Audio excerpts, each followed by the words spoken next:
Et comme ça, entend-on. Ça va pas? Dites, ça va? Alors, la cravate, donc, était un obstacle. J'ai jamais la moindre intention de faire une conférence, mais j'ai un enseignement. J'ai fait ça pendant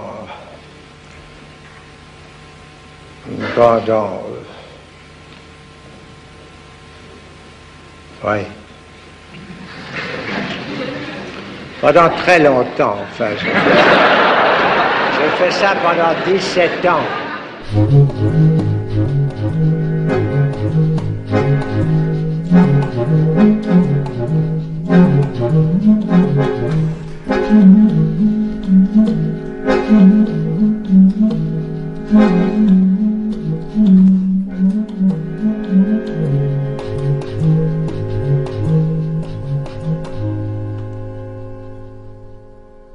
Freud pensait que la psychanalyse était une révolution de l'esprit qui devait troubler la conscience du monde. Il regardait l'inconscient comme un réservoir de force pulsionnelle refoulé dans les profondeurs biologiques de l'âme. Explorateur des ruses de la parole, Jacques Lacan est le seul parmi les héritiers de Freud à abandonner ce romantisme de la science issu de Darwin et à réveiller le génie subversif de la psychanalyse. Il fait de l'inconscient une structure de langage dont la logique formelle se déploie à la manière d'une fugue de Bach ou d'un poème de Mallarmé.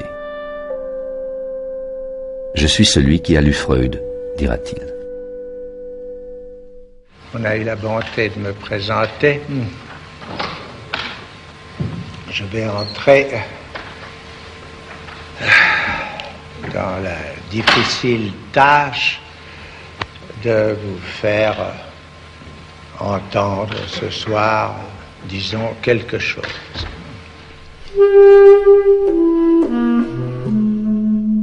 Si l'on veut faire le point sur le passage de Freud à Lacan et l'émergence de la psychanalyse chez Lacan, il faut bien voir que ça suppose une reconstruction totale des concepts.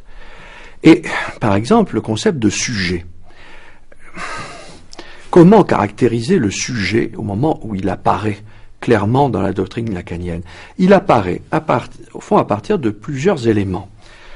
Le sujet, d'abord, c'est ce qui doit être pensé dans la constitution du moi. Parce que avant de théoriser à fond le sujet, Lacan s'est d'abord interrogé sur le moi. Mais le moi, chez Freud, est un concept sans grand mystère. C'est le système perception-conscience. Et chez Lacan, sous influence philosophique, on pourrait voir comment, au moment du fameux écrit sur le stade du miroir, voilà que le moi devient le résultat de quoi? De l'autre. C'est-à-dire que mon moi, c'est cette image de moi, c'est un moi spéculaire qui se réfléchit dans le miroir de l'autre et qui m'est renvoyé, pour dire les choses très simplement. Et qui est renvoyé donc à qui? Eh bien, quelque chose d'assez énigmatique qui va bientôt s'appeler le sujet. Alors déjà, donc, en effet, le moi est foncièrement illusoire ou lieu d'illusion. Voilà comment Lacan approche le sujet.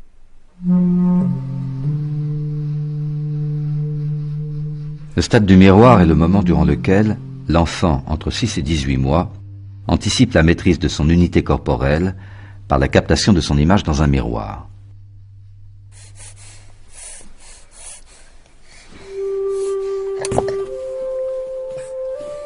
En 1936, Lacan s'inspire de la légende de Narcisse, condamné par les dieux à se noyer dans la contemplation de son reflet.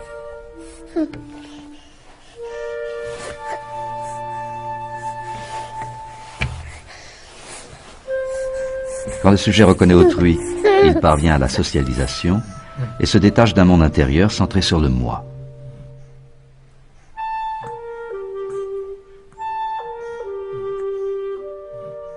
Quand au contraire il régresse vers le narcissisme primaire, il s'abandonne à un univers fermé où l'autre n'existe pas.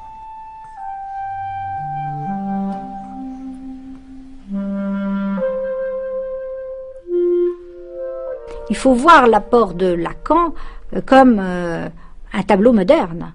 Lacan n'est plus dans l'univers classique des représentations, mais dans l'univers de la peinture moderne. C'est la peinture de Picasso par rapport à la peinture classique. Le nez est placé ailleurs, les yeux ont bougé, les représentations sont fracturées. Toute la modernité est passée. Alors que Freud, c'est un lieu de représentation beaucoup plus classique du sujet. D'autre part, c'est pour ça qu'on peut ramener aussi Lacan au baroque. Tout est déformé. C'est comme si c'était Freud, mais démesuré.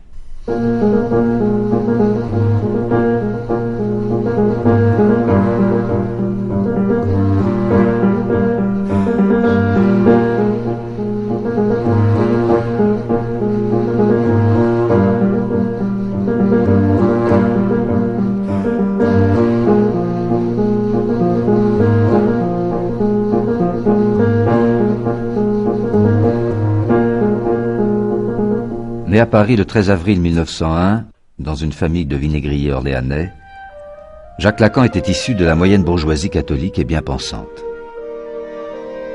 Il eut avec son jeune frère Marc-François, qui deviendra moine dans l'ordre des bénédictins, une relation privilégiée.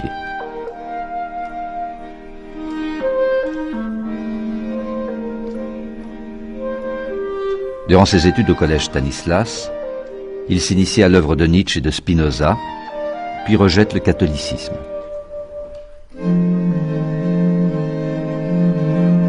Il retire de ses années passées en uniforme la conviction intime que les blessures psychiques les plus violentes surgissent toujours à l'intérieur des collectivités apparemment soumises à la plus grande normalité. Lacan se sent incompris de son père qui le destine au commerce des moutardes. Il entre ainsi dans la modernité du XXe siècle par la voie d'une rébellion intellectuelle.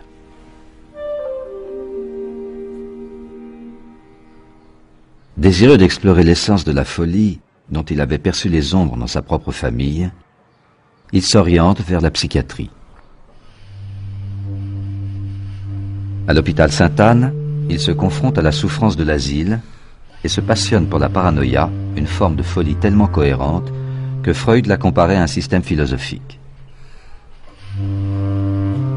Lacan fait de la paranoïa un mode de raisonnement logique, inscrit au cœur de la personnalité humaine. Évidemment, on pourrait s'interroger sur le thème même de la paranoïa. Ça a beaucoup compté pour Lacan, on le sait, puisque c'est le sujet de sa thèse de doctorat. Ça compte dans le surréalisme par Salvador Dali. Or, la paranoïa, c'est la quête de la vérité. Et la supposition du paranoïaque, c'est que, quel que soit le désordre des apparences, il doit y avoir quelque part un réel caché, dont lui est absolument certain, et qui donne son sens à tout ce qui a lieu, et ce réel, généralement, c'est un complot ou un crime préparé contre lui. Et bien, ça, c'est la structure même de notre quête de la connaissance. Et donc, quand nous voulons connaître les choses obscures, les choses cachées, comme disaient les sceptiques, nous sommes nécessairement paranoïaques. Donc la paranoïa, la psychose, éclairerait la structure même du désir de connaître, dont tout le monde sait depuis Aristote que c'est le désir de la science. Alors ça, je crois que ça fascine Lacan, parce que ça veut dire que le fond de l'esprit est délire, et si le fond de l'esprit est délire, là je reprends une formule de Deleuze, mais qui est tout à fait adéquate, la vérité est au bout de cette quête délirante.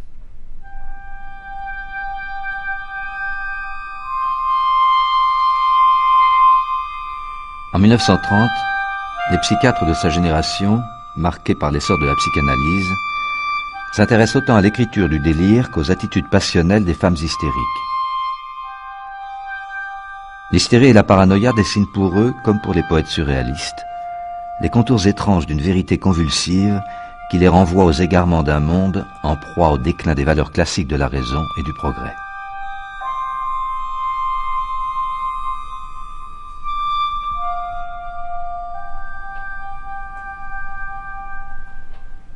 En 1932, Lacan publie sa thèse de médecine consacrée à l'étude d'un cas de paranoïa féminine.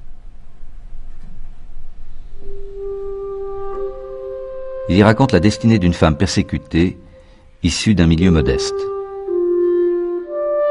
C'est l'histoire d'une employée des postes qui rêve d'une autre vie et elle va commettre une tentative de meurtre sur une actrice célèbre de l'époque, Huguette Duflos, puis elle rate son coup.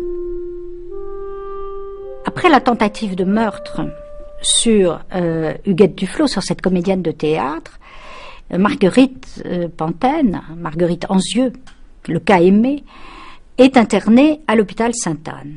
Et là, confiée donc aux soins de Lacan, qui n'est pas encore psychanalyste, qui est psychiatre. Et il va en faire une description fascinante qui va intéresser donc tout le milieu psychiatrique et littéraire de l'époque. Et cette femme, donc, au fond, ce que Lacan montre dans cette histoire de paranoïa, d'autopunition, c'est que, en frappant la comédienne, elle a frappé son idéal du moi, ce à quoi elle s'identifiait le plus. L'année suivante, en 1933, les sœurs Papin, domestiques dans la ville du Mans, assassinent sauvagement leur patronne. Comme dans le cas Aimé, Lacan montre que le véritable mobile du crime n'est pas la haine de classe, mais la structure paranoïaque à travers laquelle un sujet frappe l'idéal du maître qu'il porte en lui.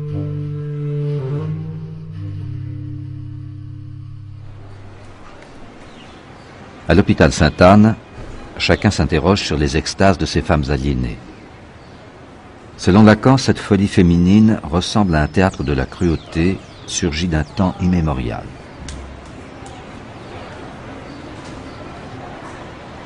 Elle est la forme contemporaine d'une tragédie antique, revue et corrigée par la dialectique hegelienne du maître et de l'esclave.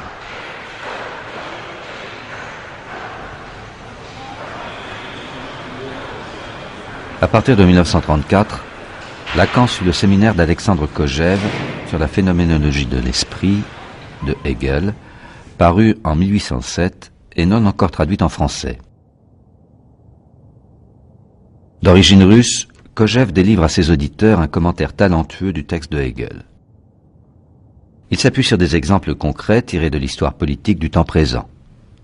Georges Bataille et Raymond Queneau sont les adeptes de cet enseignement oral dont Lacan imitera le style. Ce que retient, me semble-t-il, Lacan des leçons de Kojève, c'est l'insistance qu'a eu celui-ci à interpréter tout le système hegelien en fonction de la dialectique du maître et de l'esclave. Et la dialectique du maître et de l'esclave, qui s'origine elle-même dans la lutte à mort des consciences, permettait à Lacan de penser le sujet. C'est-à-dire que le sujet est divisé.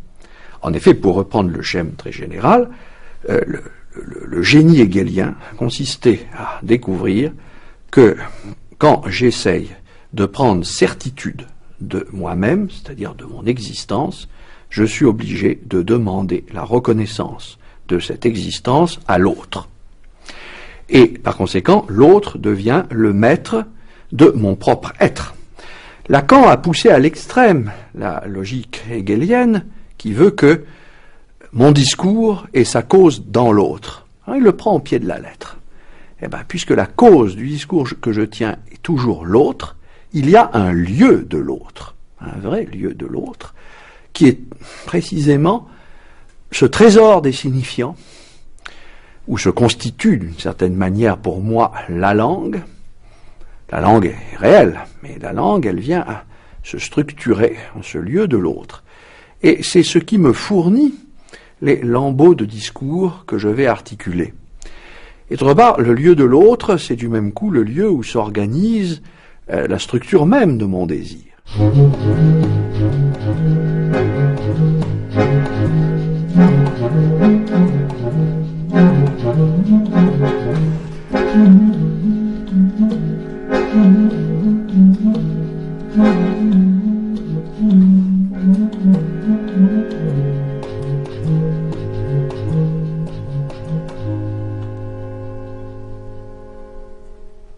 En 1934, Lacan épouse Marie-Louise Blondin, dont il aura 3 enfants, Caroline, Thibault, Sibylle.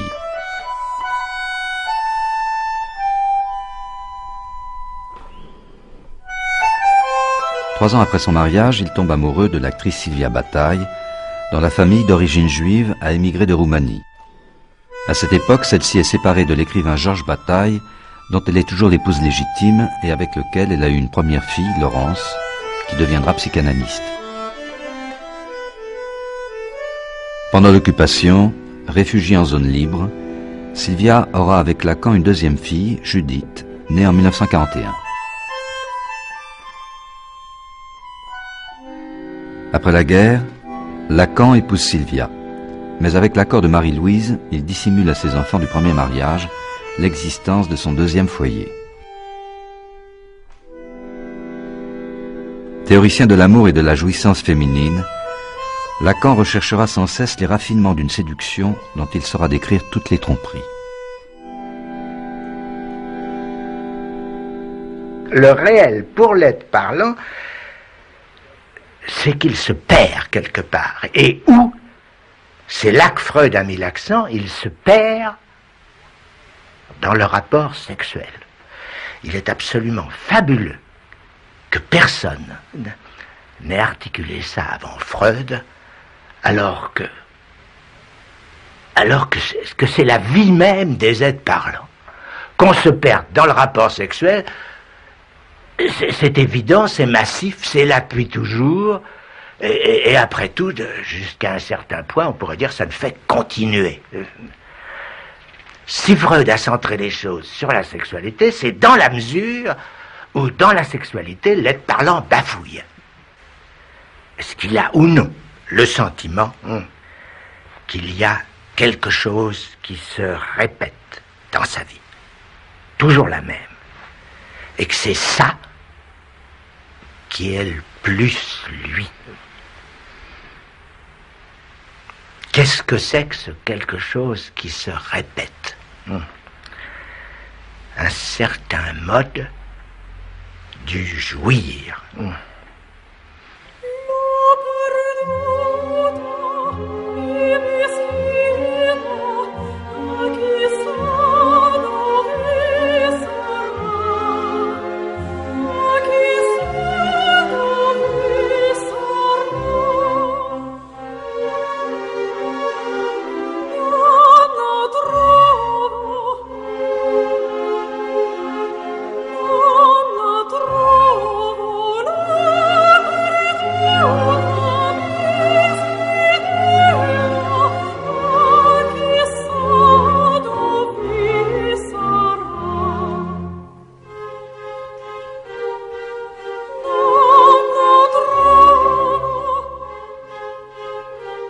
La femme n'existe pas.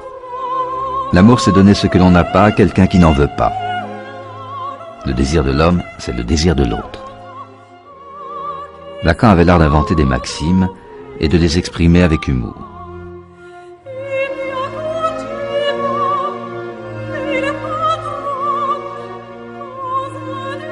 Juliette Mitchell, militante féministe engagée dans la lutte anticoloniale, a été la première à introduire la pensée de Lacan dans le monde anglophone avant de devenir elle-même psychanalyste.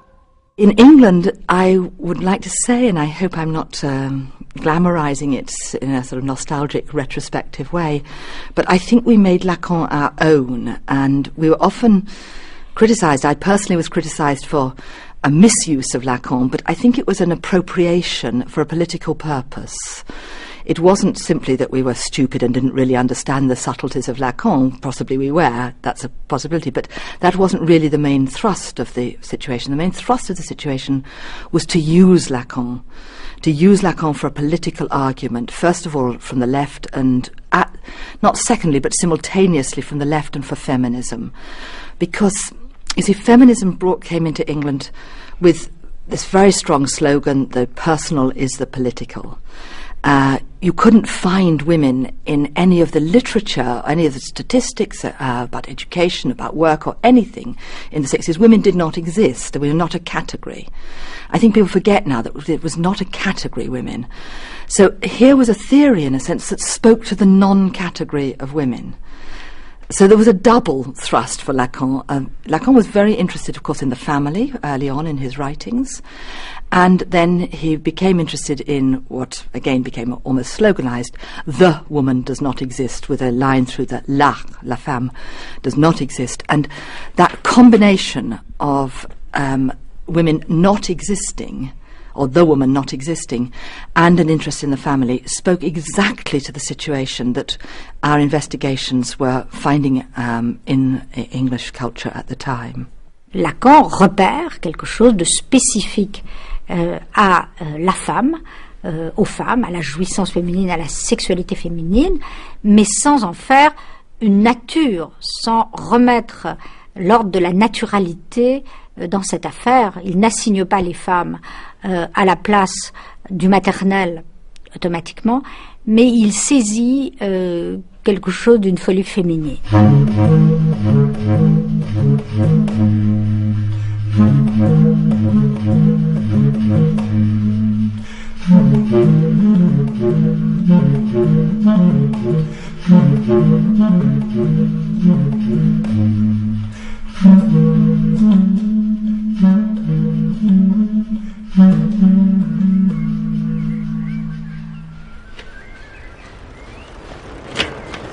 La tradition de la présentation de malades, héritée de la médecine hospitalière, consistait à exhiber un patient devant un auditoire de praticiens ou d'étudiants et à lui poser des questions dont la signification profonde était censée lui échapper. Les acteurs de ce cérémonial, entraînés par des années d'enfermement, produisaient en réalité tous les symptômes que les maîtres de l'asile attendaient d'eux. Lacan brise cette clinique du regard pour donner la parole aux malades.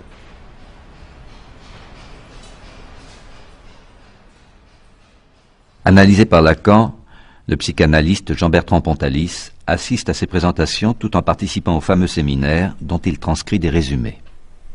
Lacan était extraordinairement, je dirais, courtois avec ses malades, les traitant donc pas du tout comme des patients d'asile, mais vraiment comme c'est la moindre des choses, vous me direz, mais c'est pas toujours le cas, comme des êtres humains, et les amenait peu à peu, créant vraiment une atmosphère de confiance, à les laisser parler très, très librement. Alors pour l'anecdote, parce que c'est assez savoureux, je me souviens qu'une fois il y avait une femme qui était une paranoïaque qui se plaignait qu'on l'a suivie partout, on me suit, et Lacan à la fin lui dit: ne vous inquiétez pas, chère madame, parce qu'il disait chère madame, je vais trouver quelqu'un pour vous suivre, entendant par là pour un médecin qui pourra vous traiter. Parallèlement à ça, il y avait donc le séminaire qui se tenait à Sainte-Anne, dans l'amphithéâtre que lui avait proposé le professeur Jean Delay. Donc les deux marchaient absolument de pair. Et Lacan d'ailleurs tenait beaucoup à ce qu'on assistât à son séminaire. Je me souviens qu'une ou deux fois j'avais séché, je parle là comme un écolier qui faisait l'école buissonnière, et je m'étais fait vraiment tenser: pourquoi est-ce que vous n'êtes pas venu mercredi, je vous ai pas vu, etc. Alors pourquoi ça marchait de pair? Parce que là on avait ce séminaire qui était pour moi celui des Lacan des grandes années, Lacan alors là extraordinairement brillant, éveillant, enfin on avait l'impression, tous ceux qui assistaient, qui étaient pas, ça faisait pas une foule, on était peut-être une centaine, de participer, pas seulement d'assister, mais de participer à la naissance de la psychanalyse, de la réinventer, comme si nous étions des pionniers, comme peut-être ont pu l'être les premiers disciples de Freud. C'était une parole, ça j'insiste beaucoup là-dessus, en mouvement, comme si lui-même, dans ces années-là, était en train aussi d'inventer et de s'inventer. C'est ça qui donnait un certain enthousiasme. C'est que nous participions, je dirais, presque en accord avec lui, en résonance avec lui, à un mouvement inventif. Après la Deuxième Guerre mondiale, sans renoncer à l'héritage de la philosophie allemande, Lacan se tourne vers l'étude des structures symboliques de la subjectivité. Il s'appuie sur les travaux de l'anthropologue Claude Lévi-Strauss et du linguiste Roman Jakobson pour faire de l'inconscient le lieu d'une chaîne de signifiants. Lévi-Strauss a eu une importance considérable dans ses travaux. Pourquoi ? Parce que le problème que résout Lévi-Strauss, en quelque sorte, avec les structures élémentaires de la parenté, c'est de montrer que l'interdit de l'inceste, c'est-à-dire cette coupure, cette obéissance à la loi du symbolique, au fond signifie le passage de la nature à la culture. En d'autres termes, ça n'est pas parce que l'homme a horreur de l'inceste qu'il se l'interdit, c'est bien parce qu'il désire l'inceste. Ça, Freud l'avait déjà repéré. Mais Lévi-Strauss montre que c'est structurel des relations de parenté. On passe donc à l'organisation structurale des relations de parenté qui déterminent les structures symboliques de la société. Et ces structures symboliques sont dominées par des règles qui sont celles du langage. Qu'est-ce que c'est la chaîne signifiante? La chaîne signifiante, c'est la structure de base de l'inconscient, c'est-à-dire du langage, du discours, tel qu'il constitue le sujet humain, puisque les hommes se définissent de parler. Eh bien, on parle de chaîne signifiante. Bon, c'est emprunté très nettement, bien sûr, à la linguistique, Ferdinand de Saussure, puis à ce qu'il a connu de Jacobson, etc. Mais ça veut dire que quand nous parlons, nous mobilisons, dans un ordre d'ailleurs absolument aléatoire, des structures, c'est-à-dire des différences. Le langage est marqué par des différences de phonèmes, des différences de mots, des différences... Et ces différences s'articulent selon une logique. Et Lacan parle d'une chaîne, parce que les signifiants s'enchaînent, et selon une logique, et la cure analytique doit viser à exhiber cette logique qui est propre à tout sujet. Alors, cette chaîne, elle ne se ferme pas, ou plutôt elle se ferme sur un terme absent. Elle est en droit infini, elle se ferme pas comme un bracelet, elle est comme un bracelet dont le fermoir sauterait. Et cet endroit où ça saute, c'est là, selon Lacan, qu'est la cause du tout. Comme disait Lénine, on rapprochait ça d'ailleurs autrefois de Lacan, n'est-ce pas? Une chaîne est aussi forte que la force de son maillon le plus fort. Eh ben, le maillon le plus faible, beau lapsus. Eh ben, le maillon le plus faible ici, c'est celui qui à la fois donne sa cohérence à la chaîne et en même temps, le cas échéant, la fait sauter. Et ce maillon-là, c'est l'objet du désir. Cet objet du désir, il va l'appeler l'objet petit a. Petit a parce que c'est un autre. C'est toujours l'autre de ce qu'on croit. Donc il est radicalement autre. Et puis il est à ce point autre qu'on ne peut pas se le représenter. Ce que l'expérience nous montre, c'est que cet un langage dont j'ai parlé et qui est ce dans quoi vous avez tous cru et grandi, que vous avez reçu chacun, disons le mot dans votre famille, n'est-ce pas, n'est pas là quelque chose qui vous a été transmis sans vous véhiculer en même temps toute une réalité frémissante et vacillante, enfin, qui est faite du désir de vos parents. C'est pour autant que dans la formation de chacun, cette incidence par la mère, enfin par la langue maternelle, enfin par ce quelque chose qui est à la fois au principe de... que c'est vers là que se tourne l'amour.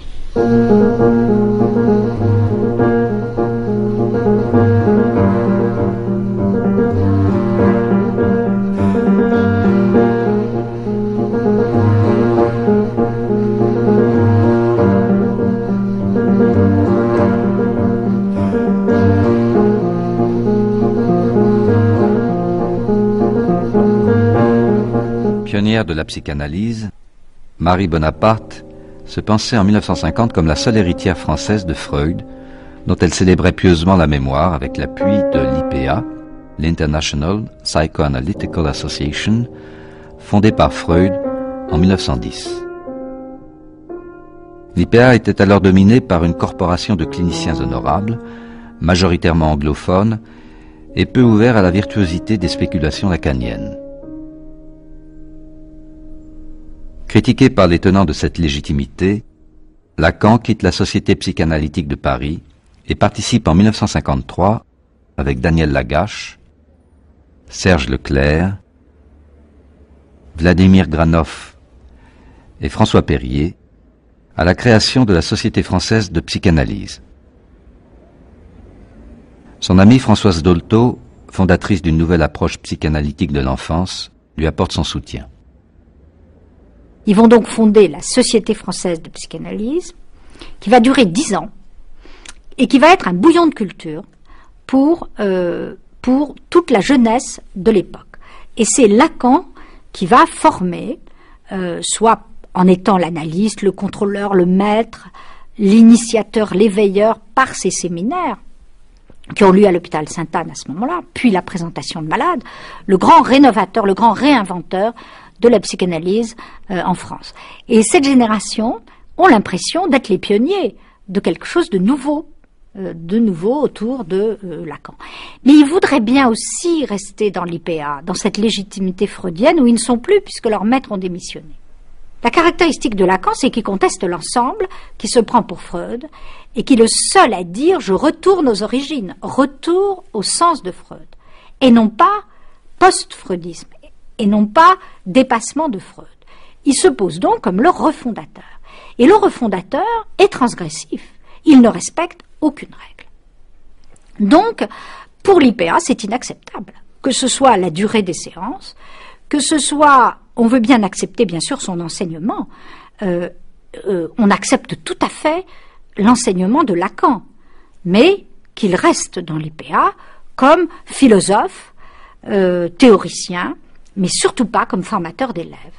Lacan va se trouver dans une situation qui n'a jamais été celle de Freud, c'est-à-dire de fonder son école en étant le directeur de l'école, c'est-à-dire Lacan va exercer, en fondant l'école freudienne de Paris en 1964, des fonctions que Freud n'a jamais exercées. Il est à la fois le maître à penser, l'analyste, le chef politique de son école, il cumule toutes les fonctions, alors que Freud avait délégué le pouvoir, disons politique, à ses disciples. Je fonde, aussi seul que je l'ai toujours été dans ma relation à la cause psychanalytique, l'école française de psychanalyse, dont j'assurerai pour les 4 ans à venir, dont rien dans le présent ne m'interdit de répondre, personnellement la direction. Unique en son genre, l'aventure de l'école freudienne de Paris s'achèvera 16 ans plus tard, en 1980. Elle aura permis à Lacan de placer le désir d'être analyste au cœur de la formation des didacticiens. L'inconscient reste le cœur de l'être pour les uns, et d'autres croiront me suivre à en faire l'autre de la réalité. La seule façon de s'en sortir, c'est de poser qu'il est le réel, ce qui ne veut dire aucune réalité. Le réel en tant qu'impossible à dire, c'est-à-dire en tant que le réel c'est l'impossible, tout simplement. Écoutez, ça me fait un très drôle d'effet, presque d'inquiétante étrangeté, parce que je entends la voix de Lacan, et en même temps, je l'ai si souvent imité, vous voyez, transfert pas mort, que je ne sais pas si c'est moi que j'entends ou si c'est lui. Et bon, là, il est là tout entier, dans le suspens dont je parlais tout à l'heure, dans la formule définitive qu'il laisse, évidemment, est très énigmatique. Le réel, c'est l'impossible c'est le réel en tant que... Bon, on est un peu perdu et on se dit, c'est peut-être génial, c'est peut-être moi qui comprends rien. Ça me rappelle d'ailleurs que Lacan disant, alors qu'il y avait quand même dans le début de ce séminaire, il y avait des gens comme Merleau-Ponty, Hippolyte Venet, Ricoeur, bien d'autres. Je l'entends encore dire, peut-être pas s'adressant à eux, mais à l'auditoire en général. Mais enfin, vous allez commencer à l'ouvrir, votre comprenoir. Voilà. Bon. Voilà. Donc, je peux pas dire que ça m'émeuve, parce qu'il a quand même un côté un peu comédien, même très comédien. Il en remet un peu comme il en remettait dans sa vêture, avec ses vestes, ses colmao à l'époque, et puis ensuite les fameux cigares torsadés. Bon, alors quand il a commencé ses séminaires, ça m'a beaucoup intéressé. Et quand je comprenais, je trouvais ça génial, parce que ça recouvrait en quelques mots une expérience de multiples cas. Et ça, c'est ça la symbolisation. Ouais. Bon. Donc, je me suis dit, ce gars-là, il parle de choses. Donc, le reste que je ne comprends pas, ça doit être de la mémo. Ma vieille travaille pour essayer de le comprendre. Mais je veux dire, j'ai eu beau travailler dans ces séminaires, quand je les écoutais, parce que je les ai suivis longtemps, il y avait des perles que je comprenais, puis le reste, c'était plutôt un climat peut-être en la mineur.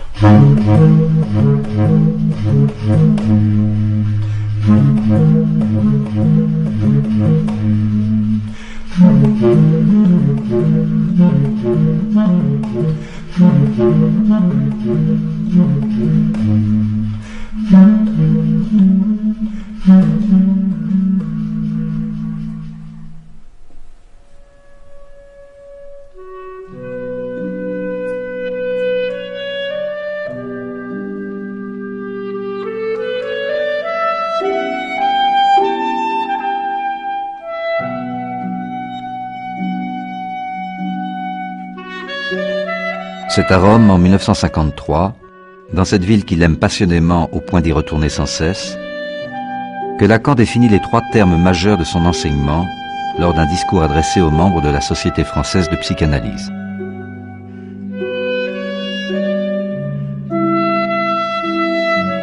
Le symbolique, l'imaginaire et le réel. Les 3 registres par lesquels j'ai introduit un enseignement qui ne prétend pas innover, mais rétablir quelque rigueur dans l'expérience de la psychanalyse, les voilà, jouant à l'état pur dans leur rapport le plus simple. Les 3 registres par lesquels Lacan veut rétablir la psychanalyse dans sa dignité, au fond. 3 registres qui sont noués. Et c'est ça qui veut dire 3 concepts fondamentaux, au sens de la plus ancienne tradition philosophique, où le platonisme, ou l'aristotélisme, ou le stoïcisme avaient des concepts fondamentaux. C'est très, très impressionnant d'entendre cette prétention à la fondation, fondation.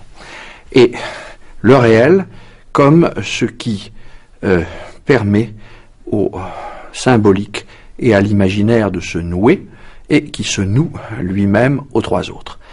De sorte que, si l'on dénoue ces 3 termes les uns des autres, la structure fondamentale, on pourrait dire de l'être, s'effondre. Qu'est-ce que l'imaginaire? Pour Lacan, ça va être le lieu des illusions du moi. Mais attention, ces illusions existent. Elles forment notre psychique. Nous vivons dans un monde d'illusions, de représentations qui nous marquent à vie et qui resteront d'ailleurs. D'où la fameuse topique de Lacan, dans laquelle 3 termes sont importants: symbolique, imaginaire, réel. Le symbolique, qui est en quelque sorte le primat, qui nous détermine, qui fait loi, c'est la fonction symbolique au sens de Lévi-Strauss. C'est l'idée qu'on est dominé par des structures qui peuvent être sociales, qui peuvent être des structures symboliques, des structures de langage.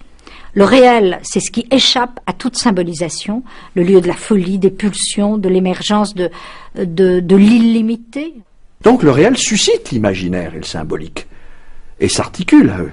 Mais vraiment, je vois qu'il faut comprendre le réel lacanien, comme bien sûr le manque, on dit toujours, le cas échéant, ce qui ne peut se manifester que dans le rien. Mais le rien, c'est ce qui est là, ce qui revient là.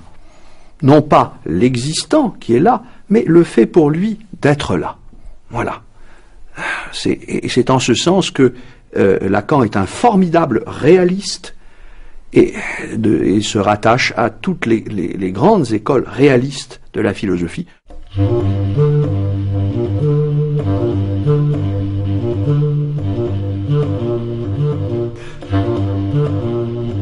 En 1963, le philosophe Louis Althusser invite Lacan à l'école normale supérieure.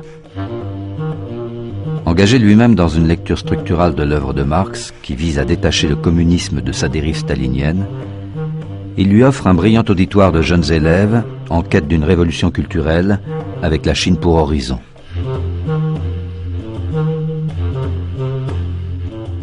Parmi eux, Jacques-Alain Miller se met avec fougue au service du texte lacanien. Il épousera Judith et deviendra le rédacteur des séminaires de son beau-père.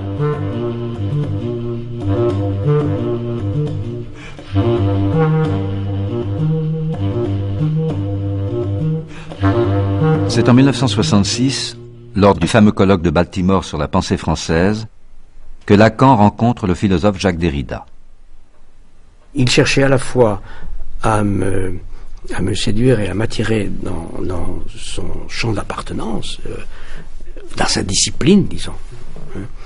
Et voyant que je ne me prêtais pas à cette scène, c'était la guerre, c'était donc l'agression. Et malgré tout, et donc j'ai lutté en moi, et je pense aussi sur la scène, j'ai lutté pour ne pas réagir ni à l'appel séducteur, ni à l'agression. Je crois que je n'ai jamais fait. Et le temps passant, je dois dire, et ça c'est aussi le post-mortem, le temps passant, mais je savais que ce serait comme ça de son vivant déjà, le temps passant, j'ai fini par, au fond, aimer cette scène, aimer cette mémoire. Enfin ici, voilà, ça s'est passé, il y a eu il y a eu séduction, il y a eu guerre, il y a eu silence, il y a eu beaucoup de silence, un énorme silence. Après la publication de ses écrits en 1966, Lacan devient un penseur reconnu, admiré de ses élèves et haï de ses adversaires. À l'école normale, salle du SAN, une assemblée nombreuse se presse pour l'écouter.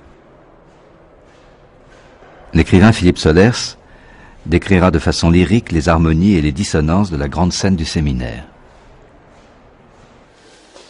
Lacan monte à la tribune comme une gravure de Dürer, drôle de saint, drôle de moine chevalier prêcheur d'un autre âge. Lacan, c'est de la lenteur ponctuée, du soupir, de la passion tortueuse, de l'envolée, de l'anecdote, de l'argot, de la moquerie, de l'insulte, du tonnerre intermittent, du pinaillage à n'en plus finir, de l'ennui massif, du mot d'esprit, du sublime.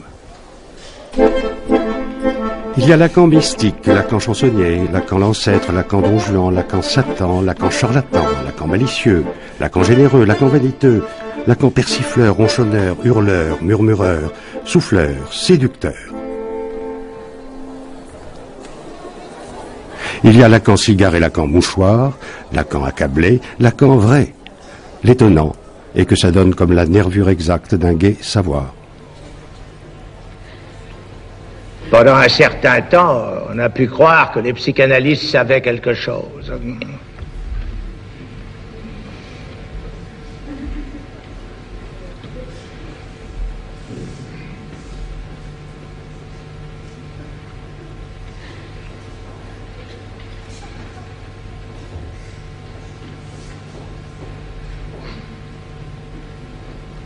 Mais ça n'est plus très répandu.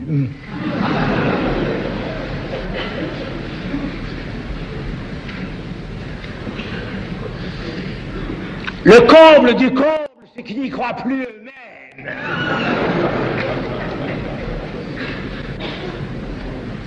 En quoi ils ont tort?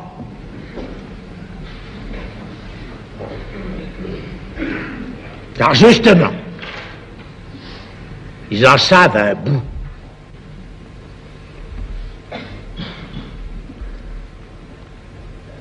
Je moque exactement comme pour l'inconscient, dont c'est la véritable définition. Ils ne savent pas qu'ils le savent.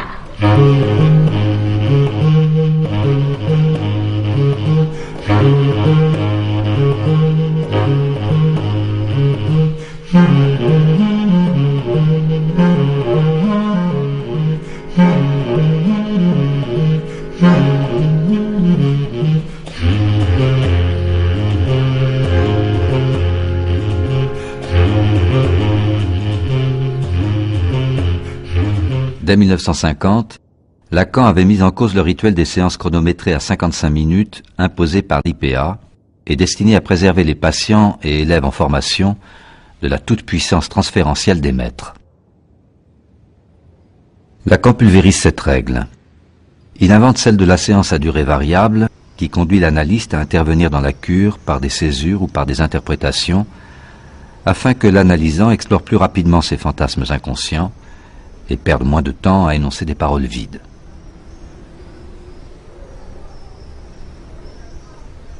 En 1971, Maria Bello, psychanalyste portugaise, décide de faire avec Lacan une deuxième tranche d'analyse après le suicide de sa sœur qui a bouleversé sa vie.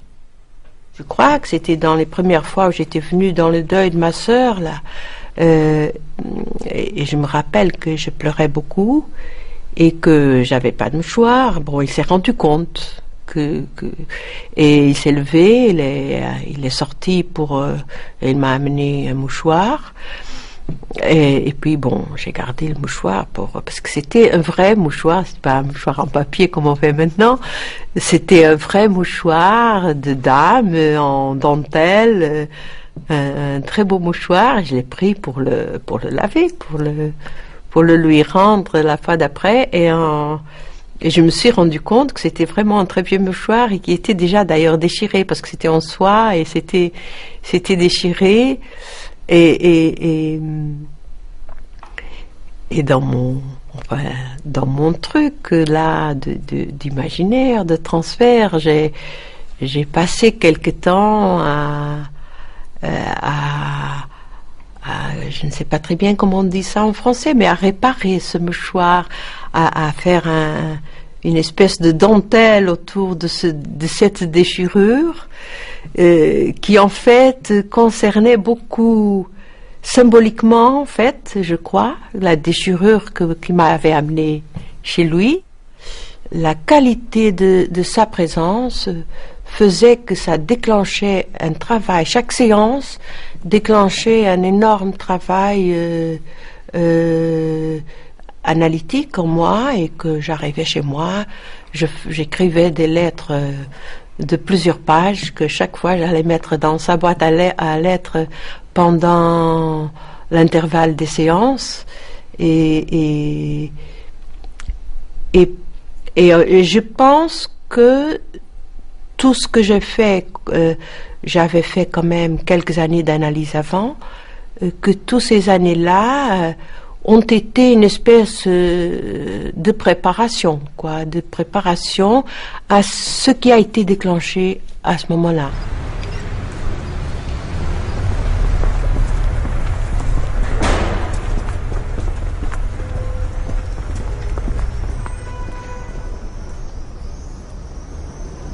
À l'âge de 70 ans, angoissé de n'avoir pas assez de temps pour transmettre son enseignement, Lacan commence à prendre en analyse tous les disciples qui lui vouent un amour immodéré. Sans justification clinique, il transforma progressivement l'expérience de la cure en un laboratoire de l'extrême et finit par raccourcir à quelques minutes la durée de la séance. Lacan a en quelque sorte inscrit cette pratique, je l'ai même expliqué jusqu'à la dissolution même de la séance. D'abord parce qu'il ne pouvait refuser personne en analyse dans cette position de maître sollicité. Que d'autre part, sa passion lui donnait une écoute très particulière, même dans cette absence de temps, qui était remplacée dans le dispositif de la rue de Lille et de son appartement par autre chose. Ceux qui ont eu cette expérience des limites, en quelque sorte, et je dis bien de l'impossible, des limites, de quelque chose d'impossible, en quelque sorte, de cette séance ultra courte, ont pu en retirer des choses négatives, quelquefois des choses positives, mais ils ont participé à une aventure unique.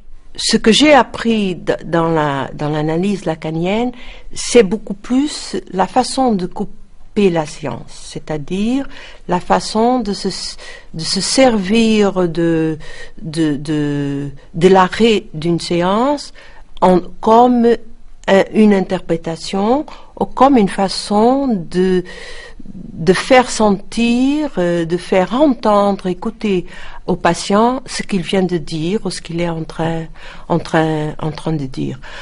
Je pense aussi que ce que Lacan faisait avec ses séances très courtes était très lié à ce qu'il était.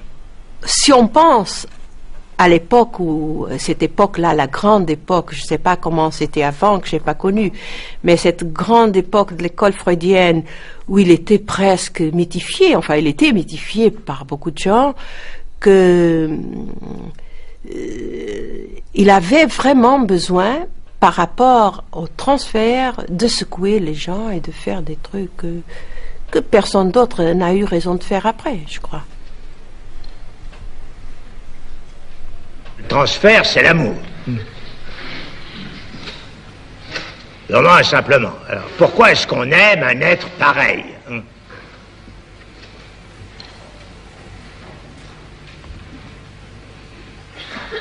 Je laisse pour l'instant la question en suspens. J'en ai donné une formule, et c'est à propos du transfert que j'ai parlé dans des termes qui sont pleins de pièges. Comme d'habitude. Comme dans tout ce que je dis, bien sûr. Pourquoi dirais-je autre chose que ce dont il s'agit, justement, dans ce qu'il en est de l'inconscient?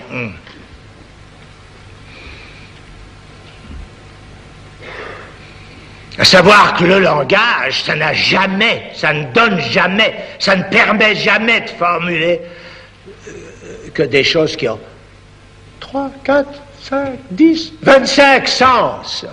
Le sujet supposé savoir. I think that it's very interesting that Lacan has been so successful in the literary departments of universities or the film departments of universities because there's there a love of theory, and he's been very marginalized clinically in the Anglo-Saxon world in general. Now, I think there's a complex reasons for this marginalisation of Lacan clinically.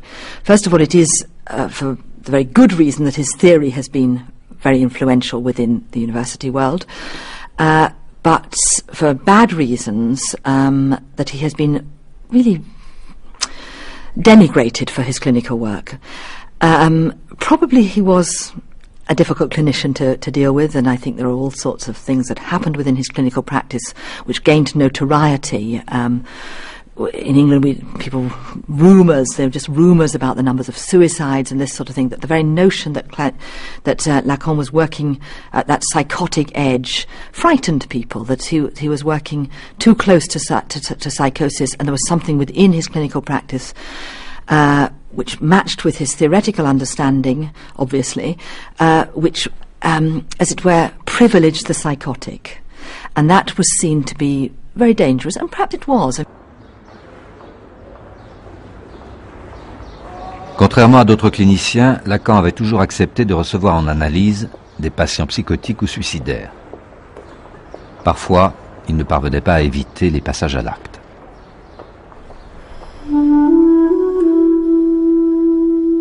À la fin de sa vie, fasciné par les mathématiques, Lacan dessine des nœuds et des tresses, cherchant à formaliser en figures topologiques les trois éléments fondamentaux de sa doctrine.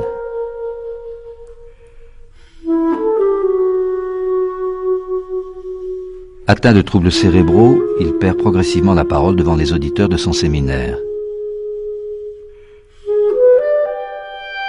Chacun regarde le vieil homme silencieux, privé de cette voix fulgurante et tragique qui avait tenu en haleine des générations d'intellectuels et de praticiens.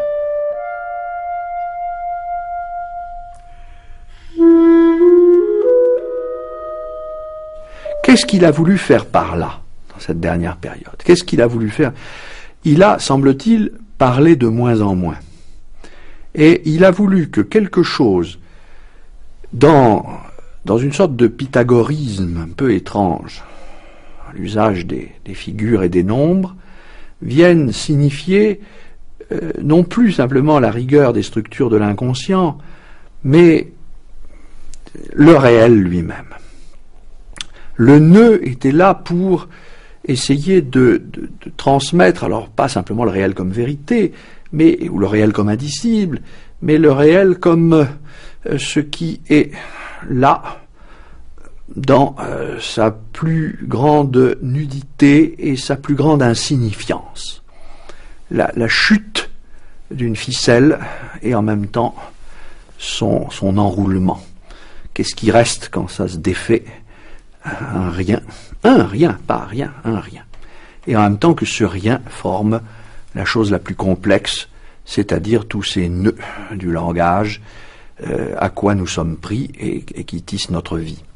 Je n'imagine pas que quelqu'un qui était engagé comme il l'a été, avec une passion, non seulement du signifiant comme il dit, mais de la vérité, au sens où il se sert de ce mot-là, qu'une telle passion de la vérité, là où le sens même du mot vérité était si difficile à faire entendre, hein, je n'imagine pas qu'une telle personne puisse vivre autrement que tragiquement. Et c'est d'ailleurs ce qui m'a aidé à résister à toute réponse agressive à Lacan. Parce que je pensais que, je n'oserais pas dire comme moi, mais je pensais que cet homme avait une responsabilité tragique à assumer, la responsabilité d'une tragédie à assumer, et que quelle que soit sa parade, son paraître, son apparat, etc., les scènes qu'il faisait, il devait y avoir de la blessure secrète là, et je l'ai senti, je l'ai pressenti en tout cas, et je l'ai respecté. Et il a été celui qui a le mieux, probablement de la façon la plus moderne, interrogé les rapports de l'homme à la vérité, de son désir nu. La question du réel, la question de la violence dans l'histoire, c'est l'homme d'après Auschwitz.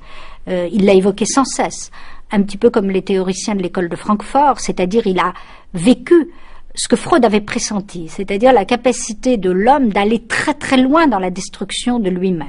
Lacan, c'est aussi la chute des illusions de la Révolution. Ça compte beaucoup. Qu'est-ce qui va rester quand on sera revenu de toutes les illusions de l'engagement révolutionnaire? Lacan est un penseur sceptique, c'est vrai, et en même temps passionné, c'est-à-dire l'engagement, la possibilité de croire encore en quelque chose, c'est-à-dire au désir, existe.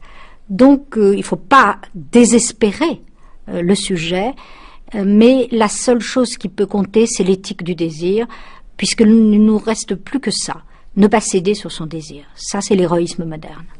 La mort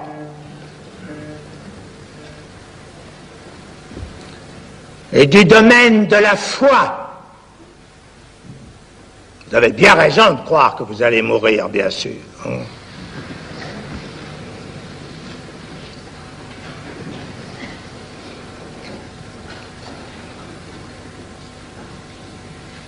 Ça vous soutient.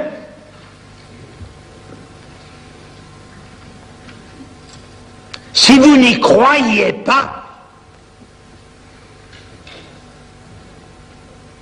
est-ce que vous pourriez supporter la vie que vous avez?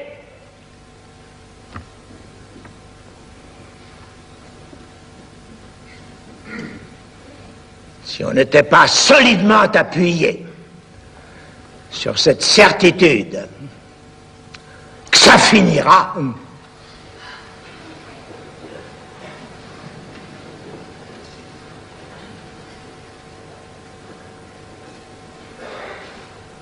comment est-ce que vous pourriez supporter cette histoire?